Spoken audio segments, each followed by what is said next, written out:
Welcome to the Vink and Sardo Show, where we discuss episodes of Are You Afraid of the Dark? And amateur hour set design. I'm John. And I'm Joe. This week's episode is titled The Tale of the Twisted Claw. It aired September 12, 1992. It was written by Coley Brown and directed by DJ McHale. Chloe Brown being... DJ McHale. DJ McHale. Pen name for DJ McHale. Just to reiterate. Just to reiterate that again. Okay, so this episode starts off really weird and unlike any other episode. Yeah, I want to say it is the only fake out intro episode. Yeah, so you got the fake out with this kid, and the kid, it's just some random kid, right? It's not the kid from the episode. So there's a kid in bed and this weird ghoul and that kind of looks like a ring wraith from Lord of the Rings. Yeah. It's hovering over him in bed, and then he wakes up and it turns out it's just a dream within a dream, and the ghost is there. It's kind of frightening imagery, but it's like not really any kind of story. So yeah, it really makes no sense why it's set up like that. I mean, I think this was actually like a pilot, right? I mean, it's the fourth episode of the series of the season, but I swear I remember watching this episode. This is the first episode I ever saw of this show. But it said it was released in September. I'm saying maybe the summers were the first episode. I'm saying maybe it aired like earlier for Halloween, and then they just re-aired it again. Like, that doesn't make sense. No, it's September. It could have been the first one they filmed though, because I mean, the sets look like they were made in a high school auditorium. Pretty bad. They're pretty bad.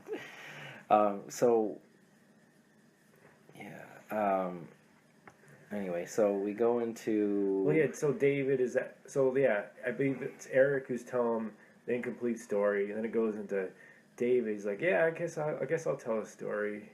Yeah, I mean, so it's like they're still trying to... I mean, for the fake out, I feel like they're trying to really do like an intro of the idea of the Midnight Society, and maybe... makes it more real, like, oh, okay, they're actually telling these stories, and he's stopping because it's like a whatever story, like, oh, it's an unfinished story. Yeah, I guess they do try to mix it up.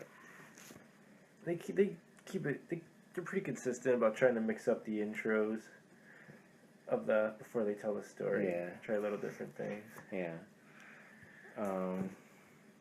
Yeah, so David's gonna tell the story, Tale of Twisted Claw. And it's Mischief night, the night before Halloween, and we have... Which is, did you ever heard of that before? The idea of Mischief night? No. I've always just thought... Maybe it's Canadian. Those things that's Halloween. That's the same night you do that stuff. Maybe it's Canadian. Mischief night. So Kevin and Dougie are our main characters. They're like 12 years old.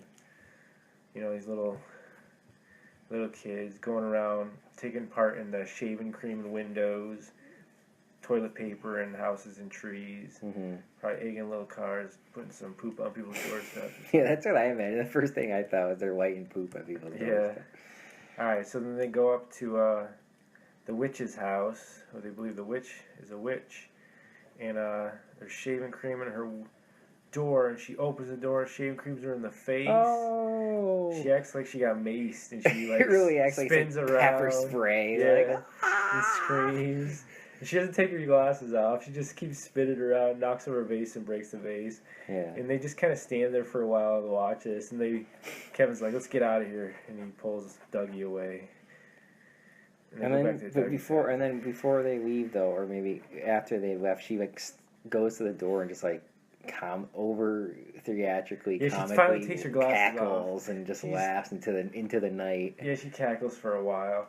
You know, so yeah, that's Miss Clove is the witch, and that's Dr. Vink's wife, Darren Tager's wife. Little tidbit. So to go along with Dr. Vink, she's also very over the top and theatrical in her performance. Okay, so they get home, and we had to point out that the set is just so overly a set.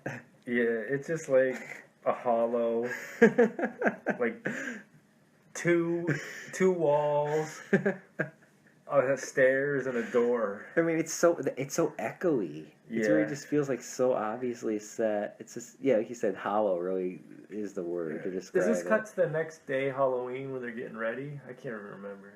I think so. Yeah, I think they're in their it's cuts to Halloween. They're costumes. getting Yeah. their costumes ready. Yeah.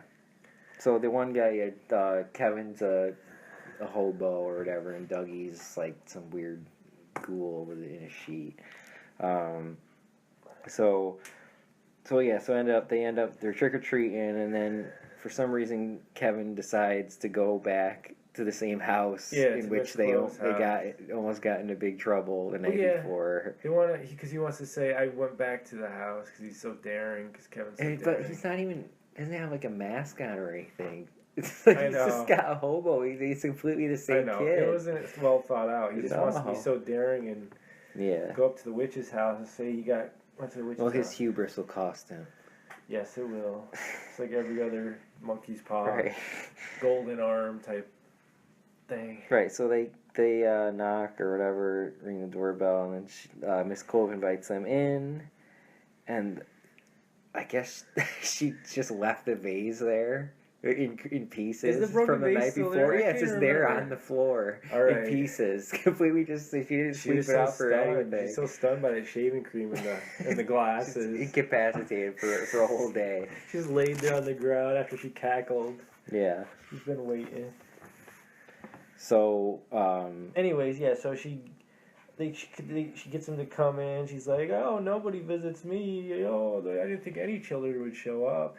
I mean, obviously she recognizes them. Yeah. So she goes away, comes back with the music box, opens the music box, and shows him this twisted vulture's claw. It says, hey, man, you get some wishes on this thing. Yeah, and I have to note that as we're both huge fans of Camille Saint-Saëns' Dance Macabre classical music piece, and that the music box actually plays that. Yeah, it's pretty sweet. So it's a pretty cool little Easter egg, I guess. So they go outside. Yeah, they take the claw, and she's like, "Yeah, you guys get three wishes," and there's like 3 wishes each, and then there's just no answer to that. They just leave. It's weird.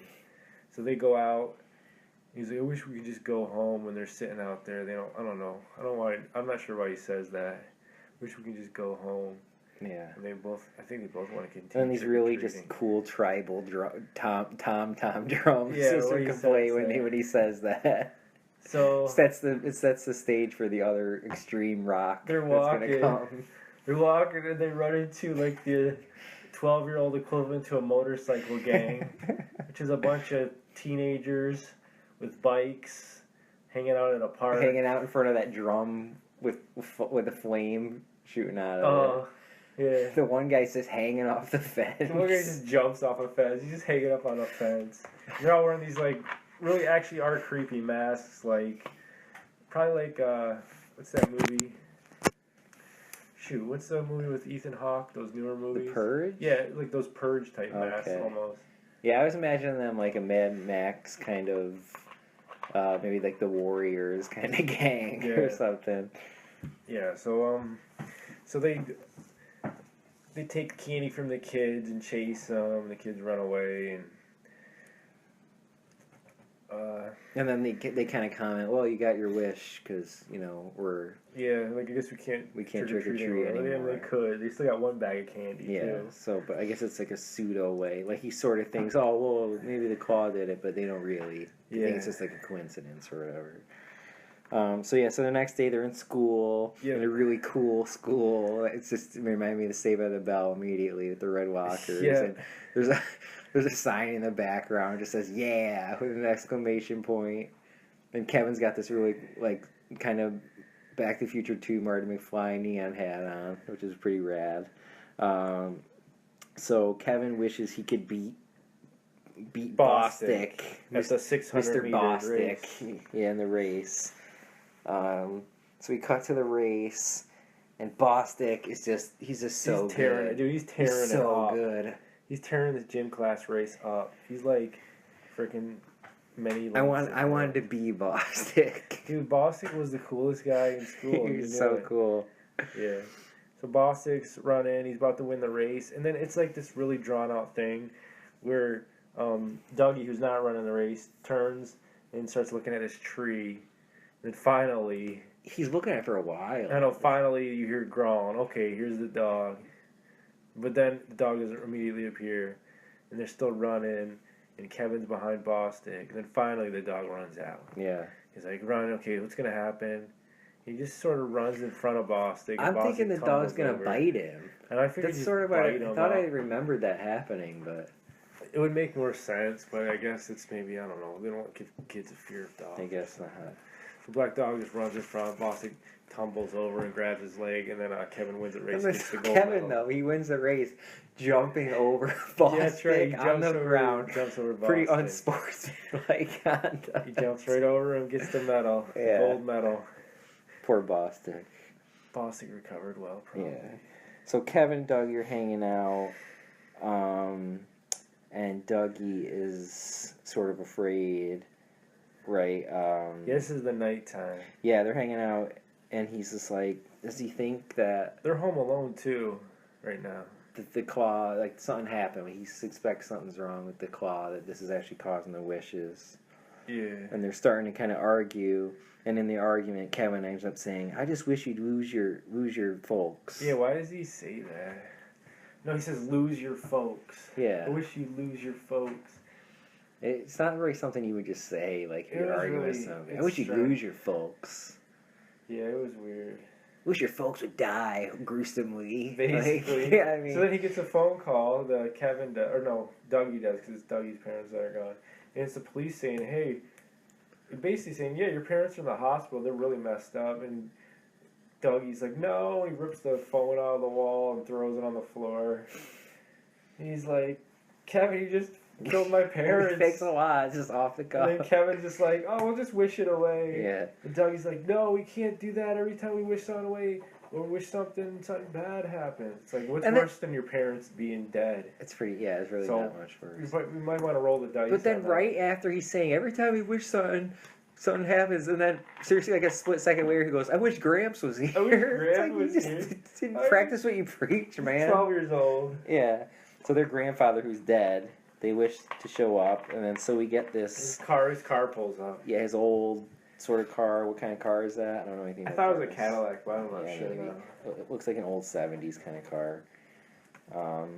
So they're like, oh my god, the grandfather's showing up. He's like either a zombie or a ghost or a ghoul or some... whatever kind of form of... Okay, so this was wish number 4, right? Okay, so they each get 3? I don't know who... I'm assuming they would each get 3. Wish for... This is like wish number 4 right now. Okay. So maybe they don't ever get the 6th wish then, because the only wish won't make one more wish. Yeah. Well, yeah.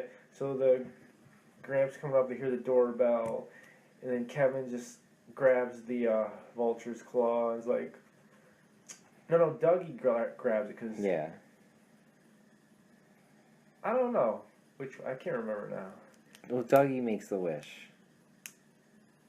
that none of this ever happened, basically. He wishes that they never broken the vase.